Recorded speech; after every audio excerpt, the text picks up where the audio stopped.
मैं सैयद सईद अहमद आपकी खिदमत में फिर हाज़िर हूँ। अब तक के 12 एपिसोड में हमने उनकी शख्सियत के बहुत सारे पहलुओं को उजागर करने की मुख्तसर अंदाज में कोशिश की। ये उसी की एक कड़ी है। टिपू सुल्तान पर की शख्सियत पर कई तरह के इल्ज़ामात लगते रहे और उसके बारे में बहुत सारी बातें आज भी कई लोगों को पता नहीं हैं। उनको हिंदुओं का मुखालिफ बताया गया, लेकिन तारीख़ इस बात को झुठलाती है। उन्होंने उन्हीं लोगों को सज़ाएं दी जिन्होंने उनके साथ बगावत की या नमक हरामी की या धोखा दिया। खुदादाद सल्तनत का वज़ीर आज़म पूर्णिया था और विरासत में मिली हुई ये धार्मिक सहिष्णुता यानी रिलीजियस टॉलरेंस की पॉलिसी थी। टिपू सुल्तान ने अपने वालिद मोहतरम हैदर अली की मज़हबी रवादारी की पॉलिसी को हमेशा जारी रखा। अपनी सल्तनत में हिंदुओं को ज़िम्मेदार ओहदों पर मामूर किया था उन्होंने। उनमें से चंद एक नाम हम आपके सामने सुनाते हैं। मूलचंद और सुजान राय मुग़ल दरबार में उनके वकील थे।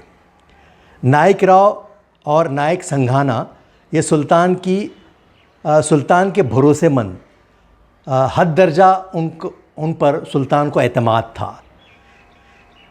पेशकार ख़ास सबावरा था। सुल्तान का मुंशी नरसैया भी हिंदू था। नायरों की बगावत को कुचलने के लिए रोशन खान के साथ श्रीपत राव सेवाजी जो मराठा था, उसके हाथ में 3000 सवारों की कमान थी, जो 1791 में बेंगलोर के मुहासरे के वक्त दिल्ली से लड़ा।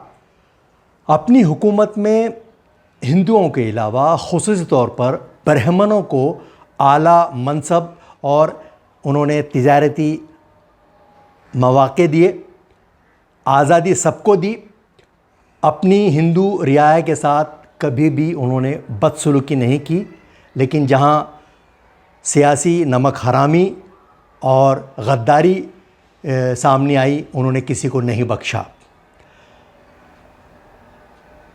मज़ाहिब में तकरीबन सभी मज़ाहिब में अंधभक्त होते हैं, थे, हैं और रहेंगे। मतलब किसी भी शख्सियत को हाईजैक करना और उसके बारे में या तो फिर फेवर में इतना बोलना या अगेंस्ट में उतना बोलना। टिपू सुल्तान की एक सबसे उनकी शख्सियत को तारीख़ में कुछ गलतियां ऐसी हुई हैं जिसकी वजह से वो शक के दायरे में लोगों ने उनको खड़ा कर दिया और उस बुनियाद पर उन्होंने साबित करने की कोशिश की कि उनमें मज़हबी रवादारी नहीं थी। एक किताब है साहिब सुल्तान का बयान। खुदादाद सल्तनत में एक शहर था जिसका नाम था कुर्ग। अब उसका नाम कुडगू रखा गया है।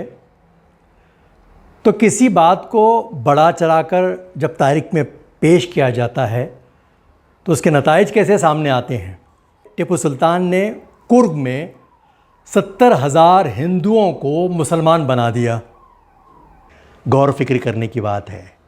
उस वक्त उस शहर की या उस एरिया की आबादी उतनी नहीं रही होगी। आज से तकरीबन 300 साल पहले 70,000 अगर ऐसा होता तो आज वहाँ अक्सरियती एक इलाका होता। ऐसी जहाँ अंधभक्ति आती हैं वहाँ गौर फिक्र थम जाता है, और जब गौर फिक्र थम जाता है वहीं से अंधभक्तों का जन्म होता है। उम्मीद है ये हमारी कोशिश आपको पसंद आई होगी। इस वीडियो को शेयर करें, लाइक करें, सब्सक्राइब करें और देखते रहें। और हाँ, बेल आइकॉन दबाना न भूलें।